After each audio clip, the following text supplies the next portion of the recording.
Hey, it's Marko here from Fair Realty. Today I'm talking about original asking price and current asking price, and there is a huge difference between the two. One thing that always drives me nuts, and I deal with this multiple times throughout the year, buyers will often come to me and they'll say, well, my friend's got a house $120,000 off asking price. And then I'll look at the history of that listing, and it's going to go along the lines of house was listed for $1 million.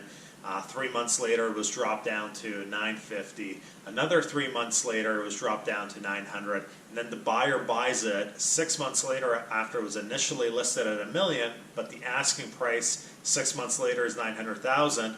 The buyer buys it at $880,000, and then they go tell all their friends and coworkers that they got a house at $120,000 off. There's a big problem with this, and the problem with that is the seller, when they first listed the house at $1 million, guaranteed they wouldn't have taken $880,000 at that point in time. They wouldn't even have taken $900,000 at that point in time.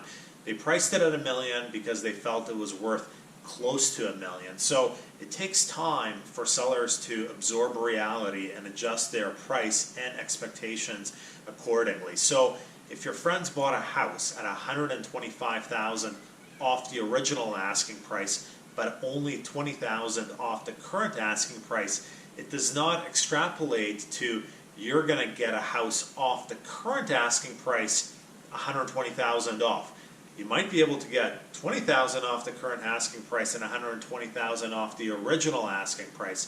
So that is one thing that drives me nuts. Huge difference between the two numbers in terms of the original and the current.